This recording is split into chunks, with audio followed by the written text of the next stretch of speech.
tardes, bienvenidos a Mirada Política, aquí en emol.com. Nuestro primer programa de abril, por fin se acabó marzo. Benjamín Blanco, editor general de Emol, nos acompaña como siempre. ¿Cómo estás, Benjamín?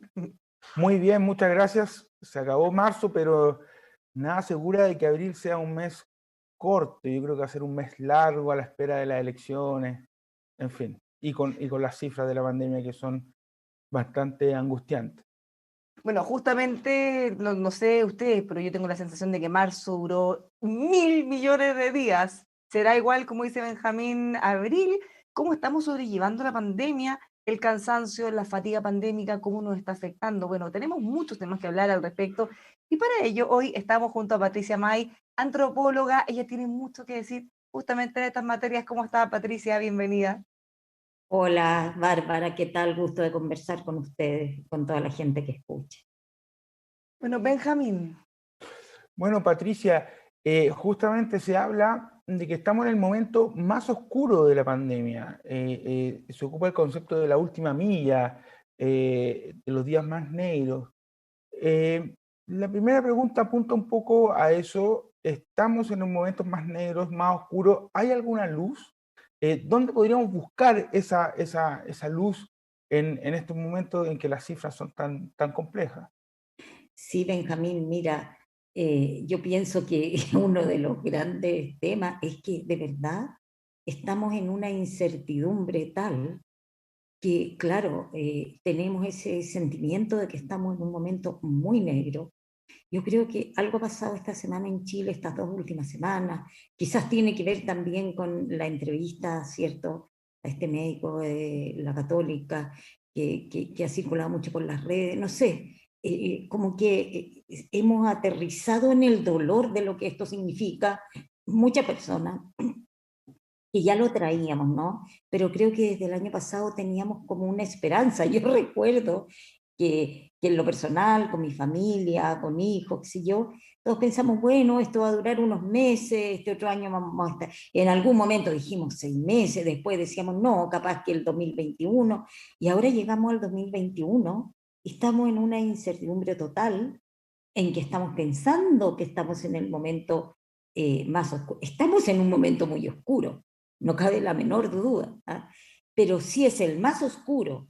La verdad es que lo que yo creo que nos está ocurriendo, que está generando como un poco, bueno, mucho cansancio, pero también mucha desesperanza, es esto de algo que no se termina nunca y que cuando vemos a países que van un poco antes que nosotros, como los europeos, por ejemplo, eh, ellos están en otras olas y siguen el tema de la pandemia y vuelven a estar confinados. Entonces es como pareciera que estuviéramos dando vuelta o atravesando algo que todavía no le vemos la luz del final del túnel y además que, no sé, yo me pregunto por los problemas económicos y de convivencia social que nos vienen como secuela de todo esto. Y bueno, yo he trabajado muchos años en evolución de la conciencia y pienso que esto es la gran mirada. En la gran mirada esto sí tiene un sentido, aun cuando en lo cotidiano y en el dolor y la molestia y el hastío cotidiano y el estrés cotidiano no se lo veamos.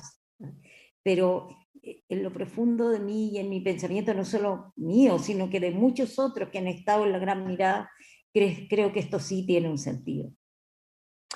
Y mencionaba que como sensación de déjà vu o de loop, de que no salimos, de que baja la cifra, vuelven a aumentar, lo vemos también en Europa, pero hay una diferencia ahora con lo que ocurría el año pasado, quizá influido por el tema de las vacunas, pero antes estaba la sensación de que nos podríamos enfermar, pero los que se morían eran los adultos mayores o las personas mayores. Ahora pese por la vacuna, ahora quienes se enferman son los jóvenes principalmente. Eh, y eso, pese a eso, hay una sensación de desazón, por un lado, por la entrevista que usted mencionaba, pero también de cierto individualismo de algunas personas de mantener ciertas tendencias de fiestas clandestinas, de saltarse las normas. Ahora, no solo normas, porque al fin y al cabo también son conductas sociales que uno tiene que aplicar, no es solo la norma que dicta la autoridad.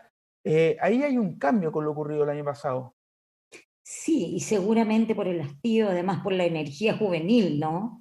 Creo que de alguna manera a los que somos mayores nos cuesta menos lidiar con estar más tranquilos, con aquietarnos, con encerrarnos incluso, y encontrar algún tipo de vida interior en eso. Creo que para las personas más jóvenes, por su natural dinámica de acción, seguramente les es mucho más difícil, y entonces viene un hastío con la situación y una negación. Yo creo que yo le llamaría inconsciencia, yo le llamaría una tremenda inconsciencia. Y seguramente no solo se están enfermando porque los mayores no hemos vacunado, se están enfermando más porque se cuidan menos, porque van a fiestas, carretes, a juntas. Esto es un fenómeno mundial, ¿ah? Es como detenerse a esa edad es más complejo, pero insisto y quisiera como hablar un poco de eso. Pienso que todo esto, como decía antes, en la gran mirada, nos está destruyendo un mundo y nos está haciendo revisar muchas cosas. La antropología, yo trabajo con una antropología del sentido de vivir y de la gran evolución de la conciencia.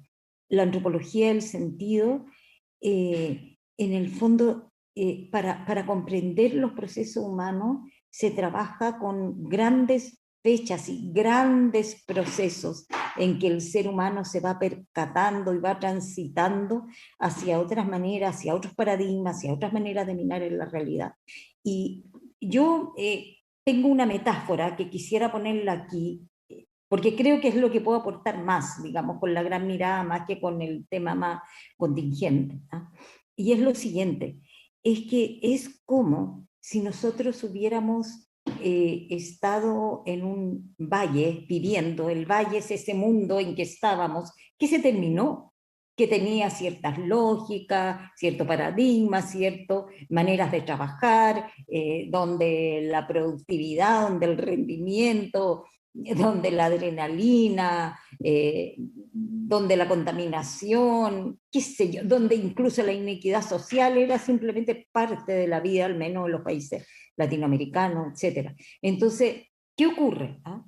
Ocurre que ese valle, a partir de nuestra vida y de nuestra manera de vivir, colapsó, porque incluso el COVID es parte de un problema ecológico que tiene que ver con la convivencia humano-animal, ¿ah?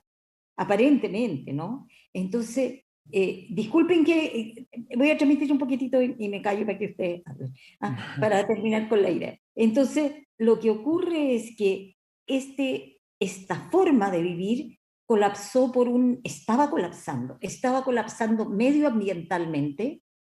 De hecho, nuestro país es uno de los países más amenazados en el mundo por las consecuencias del cambio climático, ¿cierto?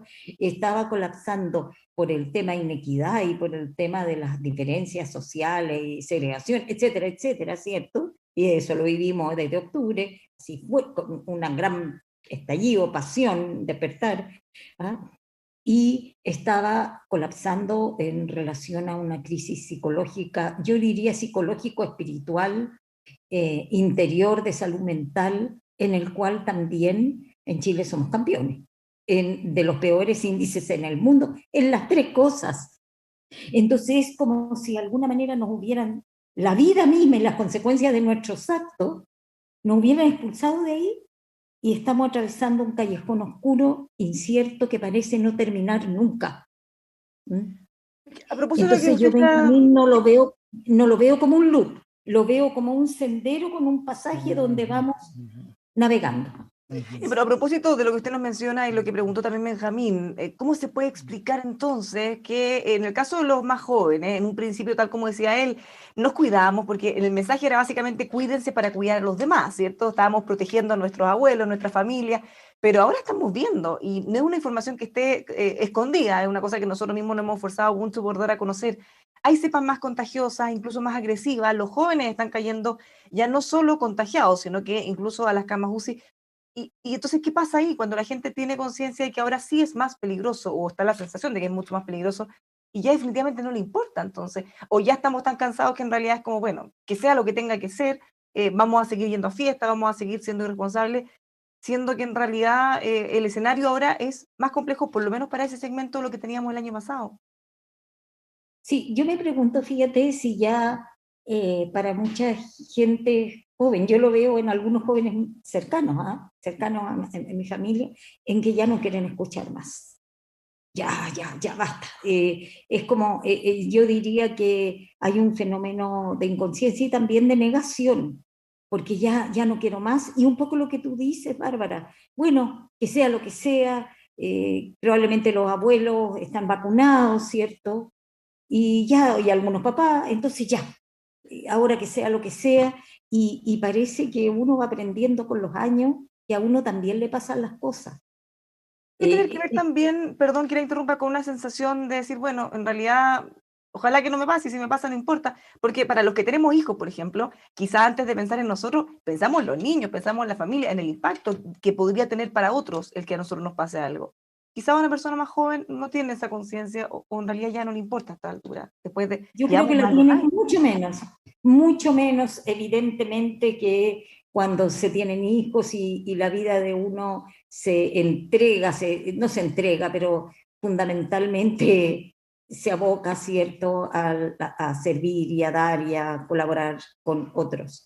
Así que yo creo que todo eso está ocurriendo, pero al mismo tiempo, Bárbara, y Benjamín, creo que se nos ha puesto de frente algo que en nuestra cultura se negaba mucho, y creo que los jóvenes y niños de estas generaciones lo van a recibir, lo van a recibir, como quizás los mayores de esta cultura lo recibimos por las vivencias de más jóvenes, que es esa cercanía con la muerte, con el dolor, con la enfermedad, que en la exitismo, rapidez y consumismo de nuestra cultura, no sé, los últimos 40 años, no sé, 30 años, no sé cuántos años, era negado total, fuera, hablar de cualquiera de estas cosas era como traer mala onda, ¿cierto? Disfrutemos, vivamos, tengamos éxito, subamos, ascendamos, etcétera. Pero ahora hay algo que también yo creo que es como, chuta, estamos viendo la muerte como algo que no podemos negar, y la enfermedad y el dolor de estar enfermo así.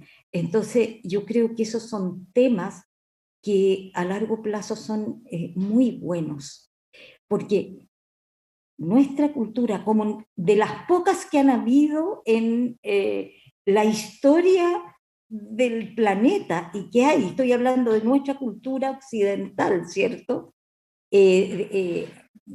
Posmoderna, diversa, llena de ofertas, a mil, todo a mil, vivir todo a concho, etc. Es una cultura que, como pocas, no reflexiona sobre que nos vamos a morir, sobre que el tiempo en esta tierra es limitado, y que por lo tanto hay una cuestión que es muy importante, que es la pregunta como, ¿cómo quiero vivir mi vida? A ver, voy a parar un poco y me voy a preguntar si yo quiero participar de otro ritmo, qué es lo que de verdad yo quiero. Incluso una pregunta como, ¿qué es lo que yo quiero dejar? Porque nos estamos dando cuenta, o nos vamos a ir dando cuenta cada vez más, que no solo mueren mayores, también mueren jóvenes. Uno no sabe cuándo le va a llegar ese momento, solo que tenemos que tomar conciencia que esto es una oportunidad, vivir, así creo que es muy importante entenderlo, vivir en este mundo material es una tremenda oportunidad de evolución, de disfrute, una oportunidad cada día de dar lo mejor de nosotros mismos, de conectarnos, de colaborar, y no la oportunidad que de repente se ha colado en los diálogos de la cultura de la que venimos, que es entonces yo. yo vivo al fondo y yo hago todo y me reviento. Estamos hablando de la oportunidad de vivir consciente una vida plena y llena de sentido.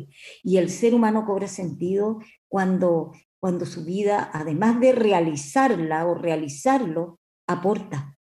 Fíjate que en los momentos en que las personas están, yo trabajo con personas, ¿no?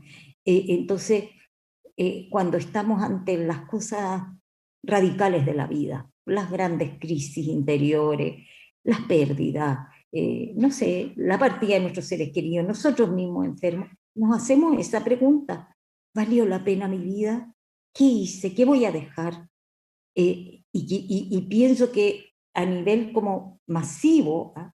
Además de que vamos a ir generando otras maneras de vivir, de trabajar, de circular por la ciudad, ¿ah? De divertirnos, incluso de relacionarnos, eh, de contaminar, mucho menos, tengo la esperanza de que así sea, ¿no?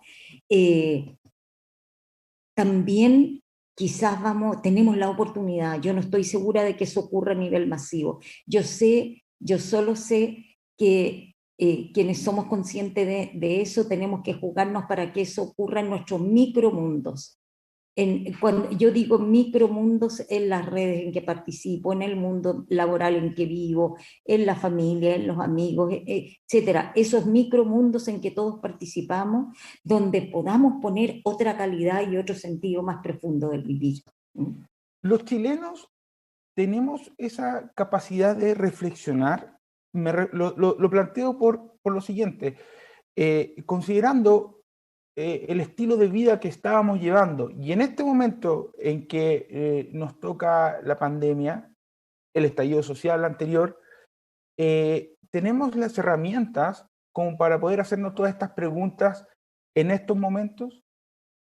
Yo creo, Benjamín, que muy pocas personas las tienen porque hemos tenido una educación que tiene que ver con entrenar a los sujetos para que rindan en un sistema de pruebas de partida, no de reflexión, no de conciencia crítica, no de cuestionarse el mundo en que estamos viviendo, sino que vamos entrenándonos para funcionar y luego para entrar, si es que se puede, en las mejores universidades y tener los mejores puestos, y si es que se puede ir a estudiar en las mejores universidades del mundo para tener una buena situación social. O sea, la educación ha estado, la reflexión por el sentido, la buena calidad de vida, la educación personal e interior de las emociones, el autoconocimiento del cuerpo, de las emociones, de la mente, ha estado completamente ausente de nuestra educación. ¿Ah? Entonces creo que estamos pagando el costo de eso en este momento, en que cuando está el mar embravecido, ¿cierto? Y estamos todos naufragando, no tenemos tablas a qué asirnos. ¿Ah? ¿Qué pasa en una familia si hay alguien que está internado, que intubaron y que no sabemos qué va a pasar con esa persona? ¿Ah? ¿Qué tipo, de qué nos asimos? Necesitamos algún tipo de reflexión más profunda y no la hemos desarrollado. ¿Ah? Pero quiero decir que evidentemente la capacidad es una capacidad inherente de la conciencia humana. Está no solo en los chilenos, está en todo ser humano. Es cosa de tener un tipo de educación más holística, más amplia, más integral, que tome al ser humano completo y que no tome al ser humano como un ente productivo como un recurso económico de un sistema, ¿cierto? Ahí Así también que lo conecto, sí, también con otro tema, además de la reflexión, que es la espiritualidad, considerando de que para muchos creyentes ha sido muy difícil poder sobrellevar este proceso porque no pueden asistir a cultos religiosos. De hecho, hubo una polémica hace poco por el fallo de la Corte Suprema. Entonces, tampoco para esa gente que a lo mejor sí tiene una conexión reflexiva a través de su espiritualidad, tampoco han podido ejercerla. sí, y yo pienso que una persona que tiene una espiritualidad desarrollada la puede ejercer desde su casa. A ver, Benjamín, yo participo de una línea espiritual profunda, no ligada a ninguna religión, y lo que quisiera plantear es que creo que a nivel amplio, y quizás como en la punta de lanza evolutiva, lo que deberíamos hacer es transitar a un tipo de espiritualidad tan amplio, tan inclusivo, que incluso pueda incluir a las religiones, pero también puede incluir a las personas que no están en un camino ni dogmático, ni institucional, ni de ciertos rituales, una espiritualidad fundamentada en valores fundamentales como todos los seres humanos participamos de la misma naturaleza. Todos somos, por ejemplo, el concepto espiritual de que en todos nosotros hay una esencia de dignidad interior más allá de nuestra condición, situación, etcétera, raza, color, edad, que hay algo inherente en el ser humano. Ese principio espiritual, por ejemplo, de la dignidad inherente a todo ser humano y a toda existencia, es un principio que quizás podríamos estar de acuerdo todos más allá de las religiones y de las creencias. El principio, ese principio, el principio de bien común, el principio sistémico, planetario y ecológico, es un principio espiritual. El principio de vivir la vida en sentido, en presencia, es espiritual. El cuidar la salud del cuerpo, la buena alimentación, es un tema espiritual. Las ciencias que colaboran con el bienestar humano y planetario están dentro de lo que es una espiritualidad. O sea, tan amplio el concepto que pueda abrazar, y mira qué raro lo que te voy a decir, incluso a las personas ateas. Es que justamente, independiente de la religión, si es ateo o no, si practica algún culto, ¿cómo se interrumpe, cómo cuesta desarrollar esta espiritualidad en momentos de tanto estrés, de tensiones? Hemos visto un nuevo debate, que en realidad el debate que se ponga a la palestra quizás es más nuevo, porque se viene viviendo hace mucho tiempo, las mamás malabaristas, el hecho de tener que estar pendiente de muchas cosas, no dejar de vivir, no dejar de cumplir con todos los roles y además tener toda la presión de, pucha, ojalá no nos contagiemos, ojalá no tengamos problemas, ojalá no pierdan el trabajo, ojalá la situación personal por lo menos no empeore. ¿Cómo se hace más difícil? Porque finalmente mucha gente no tiene tiempo absolutamente para nada. O sea, absolutamente, pues Bárbara, por eso que probablemente si uno empezó a caminar en esa línea antes le va a ser mucho más fácil, ¿cierto? Sin embargo, mira, quiero poner un punto que quizás le pueda servir a alguien que está escuchando. Una nueva espiritualidad, claro, sí, en un tiempo normal requiere que yo le dé tiempos no solo al hacer, sino que al ser, ¿ya? Pero en un tiempo como este, en que pasa lo que tú estás diciendo, ¿cierto? Todas las labores del hogar, el trabajo, el teletrabajo, parece que ha sido más trabajo todavía en vez de menos trabajo, ¿cierto? Todavía no tenemos códigos legales para regular el teletrabajo, etcétera, ¿no? Entonces, mira, si tomamos conciencia que de repente lo que más nos aflige no son solo los hechos, sino que la manera en que nos vivimos los hechos. Eso por un lado. Cómo interpretamos las circunstancias, cómo nos achacamos. Eso por un lado. Yo los hechos de la vida me los puedo tomar, pero para eso, ¿cierto? Tengo que desarrollar un tipo de autorregulación que me haga ya. Le voy a poner buena onda al día, ¿ya? Voy a hacer esto como un servicio. En vez de enrabiarme porque tengo que lavar los platos, voy a hacerlo, voy a poner atención y lo voy a hacer con buena voluntad, ¿ya? O sea, eso es un cambio de actitud interior y eso lo puedo hacer en medio de la aspirada para después ir a la reunión de trabajo, etc. Eso es una cosa, la manera en que me vivo las circunstancias, y lo otro es darnos cuenta que el principal foco de toxicidad nuestro no es el exterior y lo que pasa, es nuestra propia mente. Y eso también lo podemos trabajar. Y yo pongo el siguiente ejemplo. Mira, cuando tenemos que, pues te tuvo en una semana más, yo sé que tengo una hora para algo que me da miedo y me desagrada, y etc. Yo voy a vivir eso en una semana más, media hora. Pero ¿cuántas veces lo fantaseo antes y lo sufro antes y lo vivo antes? ¿Y qué es lo que hace que mi vida, qué es lo que transforma eso en sufrimiento? todo el contenido mental, el diálogo y toda la cosa que me hace sufrir en el fondo. Yo creo que nosotros sufrimos mucho por transmitir con miedos, transmitir con hasta cuándo, por quejarnos. En la quejumbre es una cosa mental, ¿eh? Y me quejo de mi situación. Entonces no solo mi situación es difícil, sino que lo más difícil es que mi mente, y eso está súper estudiado en neurociencia, mi mente se intoxica mi espacio emocional, intoxico a mi cuerpo, y al final intoxico el ambiente donde vivo y generamos ambientes de convivencia tóxicos. Entonces yo creo que la espiritualidad entendida así en su sentido más simple, como autorregulación, como presencia plena, como entender la vida como una oportunidad, es algo que podemos hacer todos, pero se requiere trabajo personal intención y voluntad para hacerlo, Bárbara. ¿Mm?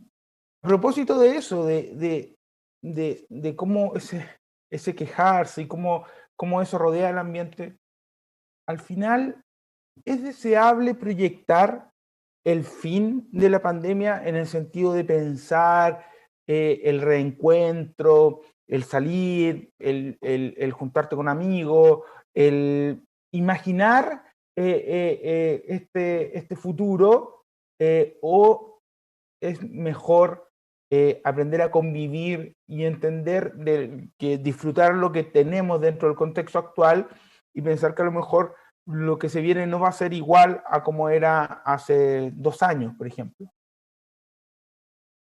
Sí, porque la verdad es que no tenemos idea cómo va a ser, ¿eh? Ni cuánto se va a tomar. No tenemos idea. Yo creo que quizás vamos a empezar a trabajar de otras maneras, nada que ver, que van a cerrar la oficina donde trabajábamos, de que, no sé, tantas cosas. De repente, darse el espacio para fantasear con lo rico que va a ser estar con los amigos y salir a, no sé, a tomar un helado y a una junta, creo que puede ser sano, que nos da como alegría en el corazón. Pero lo que creo que no es sano es estar todo el tiempo ansiándolo. ¿Ah? Y en ese sentido, creo que esta actitud de presencia y de vivirme ya este día, voy a vivir este día lo mejor que pueda, voy a tratar de lo que se pueda disfrutar, lo disfruto, si hay mucho trabajo voy a tratar de hacerlo de la mejor manera y con buena voluntad, sin desesperar, y lo voy a vivir bien. Ojalá viviendo al momento presente, sin la ansiedad de cuándo se va a terminar esto, cuándo se va a terminar esto, porque eso hace que sea muy desesperante todo esto. Creo que lo hace mucho más desesperante. Los temas de salud mental nos vienen preocupando hace mucho tiempo, sobre todo en el caso de los jóvenes, pero ahora con la pandemia todo esto se ha acelerado, para algunos la próxima pandemia van a ser justamente problemas de salud mental. ¿Cómo ve usted los permisos de vacaciones, pensando que hay gente que está encerrado, y no solo encerrado en el sentido como abstracto, literalmente encerrado, mucha gente en lugares muy, muy pequeños, con niños, se ha planteado que realmente por temas de salud mental era una cosa necesaria y que nos permite ahora, bueno, o a los que pudieron tomarse vacaciones al menos, enfrentar mejor este año? Mira, te quiero decir súper sinceramente, sí de corazón, Bárbara, que no me hubiera gustado estar en los zapatos de los que tomaron la decisión, ¿eh? Te lo digo bien sinceramente porque están esas dos aspectos que son muy importantes de considerar. No sé si se podría haber tomado, y no lo sé porque no soy técnica en eso, no manejo toda la información, pero me pregunto si sí, que parece que descomprimir la situación de gente que está encerrada con niños chicos, qué sé yo, no sé, con situaciones difíciles, era muy importante, pero ¿cómo prevenir que no se juntara la gente en algunas zonas determinadas, quizá dar algunos permisos y otros no, para que la gente se esparciera más por el territorio, quizás prevenir más también y educar más para que no se produjeran más contagios, no sé. Parece que sí hacía falta que las personas salieran, ¿no? Y respiraran aire puro y fueran a la orilla del mar. Sí, No por eso sé. yo le preguntaba, no desde el ámbito de vista sanitario ni para evaluar, sino más bien como qué también a una persona le podía hacer tener ese permiso, así como se ha planteado el permiso para que la gente haga deporte en algunas horas, se solicita que los niños puedan salir en algún momento también a jugar, a tomar aire en el fondo. O sea, yo lo encuentro súper importante, Bárbara, porque si no, el estrés, la tensión, creo que es súper importante. Yo en lo personal, y seguramente todos nosotros, estoy en contacto con gente adulta, mayor, estoy hablando de 80, más de 80, y esas personas, cuando no los dejaban salir, se deterioraron muscularmente y físicamente mucho. O sea, es muy importante que al adulto mayor se lo deje caminar y hacer su rutina de desplazarse. Es importante que a los jóvenes se los deje andar en bicicleta, hacer deporte en la mañana, etcétera, y que a los niños puedan ir a jugar un ratito. Mira, ¿sabes lo que yo pienso? Que si de verdad hiciéramos todas esas cosas con el debido cautela, usando la mascarilla, lavándonos la mano, manteniendo la distancia, no habría tanto problema. Y en este sentido creo que aunque hay gente, por ejemplo, que le es muy difícil confinarse porque tiene que ir a trabajar, porque tiene que, no sé, tratar de trabajar incluso en la calle, aún esas personas se pueden cuidar. Creo que todos nos podemos cuidar dentro de lo que podemos. Así que es también cosa de conciencia. Al principio de la pandemia todo nos parecía un poco nuevo. Esto en paralelo a lo que mencionaba del hastío de los jóvenes, pero también toda la sociedad. Al final, al principio estábamos conviviendo con esto nuevo, nos podíamos adecuar, pero evidentemente ya llega este cansancio o hastío. Lo comento por qué pasa con las víctimas fatales, porque en el debate permanente de las autoridades sanitarias o de los expertos se habla mucho del número de casos, personas que están en las UCI, que quedan pocas camas. Evidentemente uno entiende que esos datos inciden y desembocan en víctimas fatales eventualmente, pero no olvidamos mencionar de que todos los días mueren cerca de 100 personas, un poco menos, bueno, los registros van variando, pero muere mucha gente. Estamos perdiendo esa sensibilidad. ¿Cómo podríamos recuperar ese punto?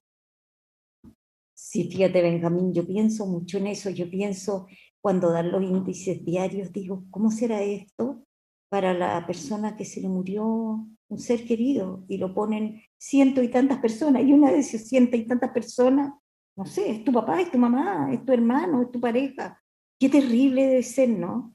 Eh, yo al menos soy una practicante de silencio mental y meditación. Estoy siempre a partir de esa práctica conectándome con la gente que está enferma,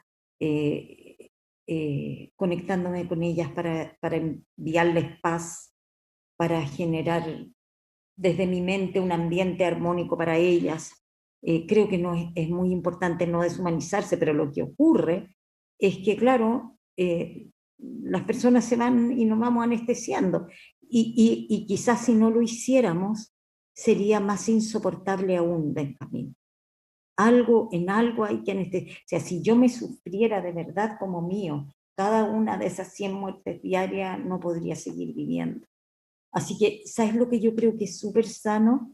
Es sentirse proactivo en este momento. O sea, porque, claro, quizás ninguno de nosotros sintamos que podemos cambiar la situación ni podemos cambiar el mundo, pero sí podemos hacer cambio en nosotros y expandirlos un poco como olas a nuestro ambiente.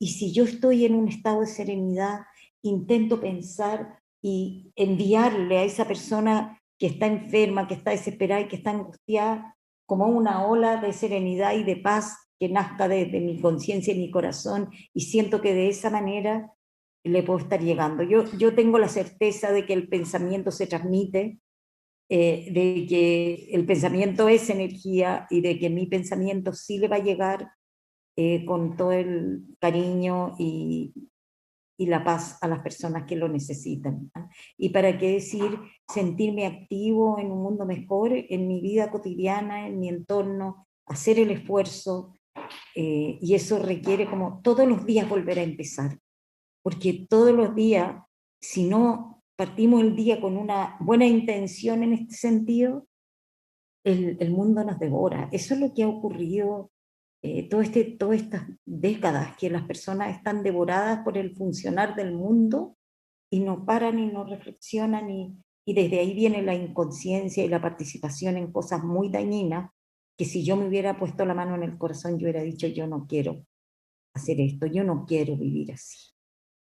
A propósito de esa reflexión de meditación, de transmitir a las personas que están enfermas, eh, el año pasado, en junio, julio, agosto del año pasado, cuando estaba la ola anterior, se habló mucho sobre cómo debíamos honrar a las víctimas.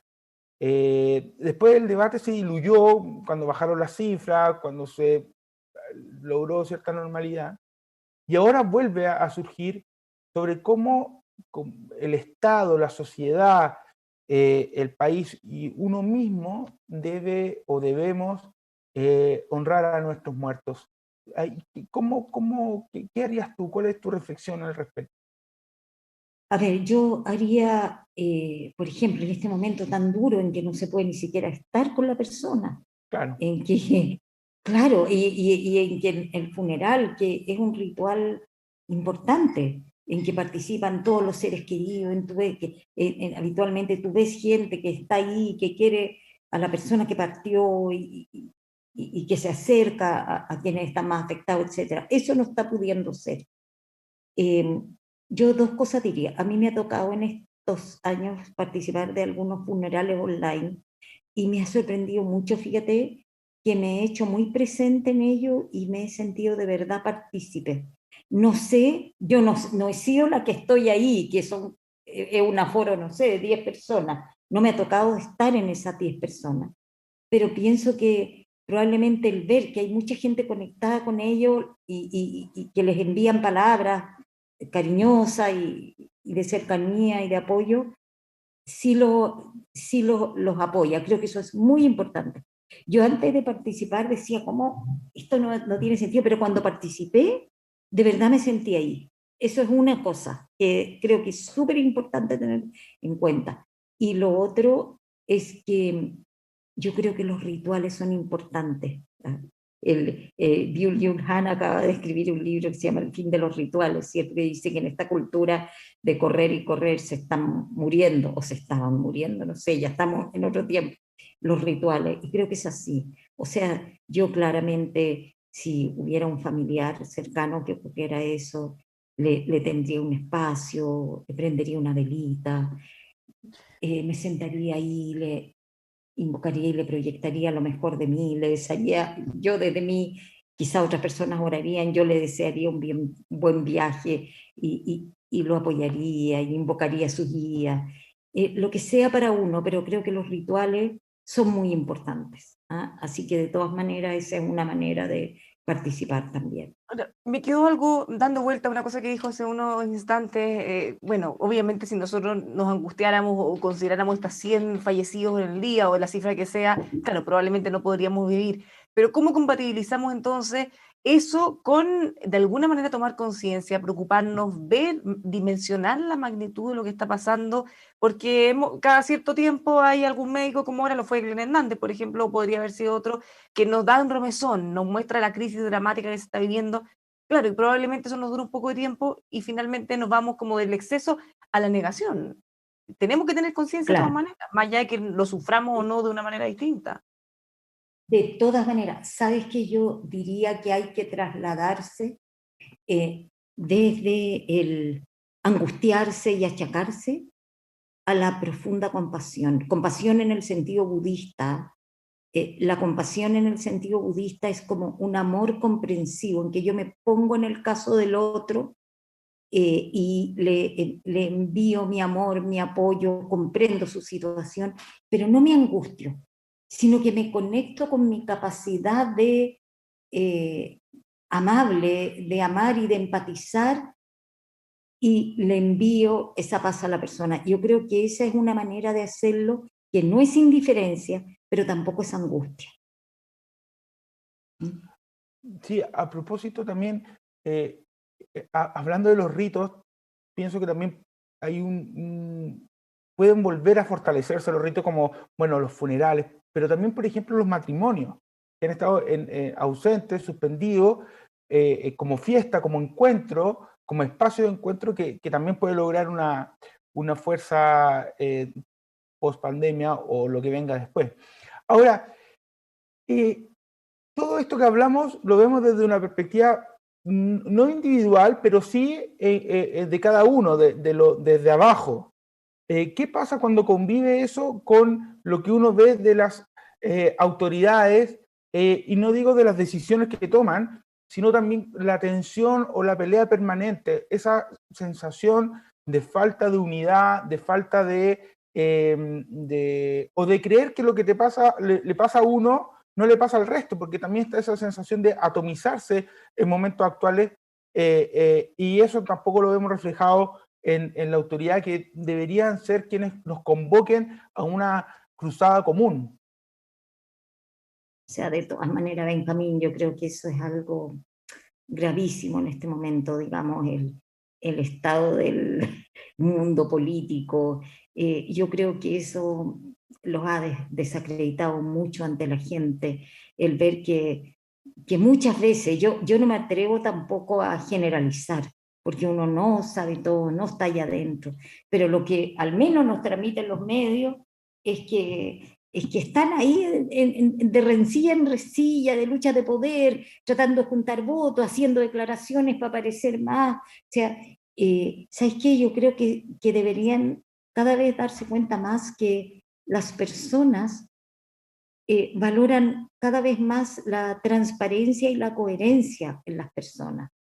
Y espero en las autoridades, y que esas son las autoridades que van a tener una autoridad no por puesto, sino que porque su palabra va a valer. O sea, tenemos que ir transitando hacia ese tipo de seres humanos. Yo creo que de repente son hasta cosas generacionales, ¿ah? Que hay que esperar un poco. O sea, yo creo que sí hay una intención de mayor coherencia y transparencia, ¿ah? Y las personas somos ahora muy sensibles a eso, ¿ah? A darnos cuenta cuando está tratando de buscar votos y cosas, y creo que el liderazgo femenino puede hacer un gran favor. O sea, digo el liderazgo femenino no solo entendido como de las mujeres, sino que el liderazgo de la mente femenina para hombres y mujeres, que es un liderazgo que escucha, que integra, que llega a una síntesis con muchas voces. Yo creo que por ahí va la cosa.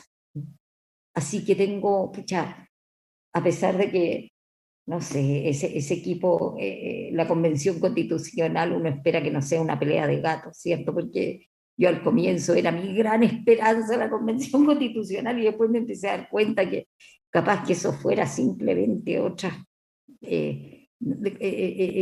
foco de rencilla y de conciliábulos para conseguir votos, etc.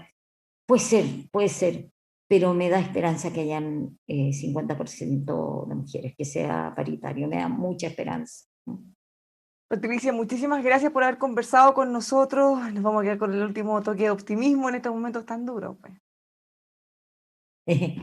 Feliz de haber estado con ustedes y de poder transmitir algunas cosas de estas. Muchas gracias nuevamente. Muchas gracias, Patricia. Esperemos que, a ver si es que en un año más o menos podemos volver a conversar y reflexionar sobre la nueva realidad en que nos encontremos. Ojalá mejor, pero que aprendamos a convivir, como tú dices, en ese nuevo escenario. Muchas gracias nuevamente, No Patricia. Benjamín, nosotros nos volvemos a encontrar la próxima semana, ya no en un escenario post-elecciones, porque finalmente fueron expuestas, así que vamos a tener todavía un periodo largo entre medio. Nos vemos, que estén muy bien.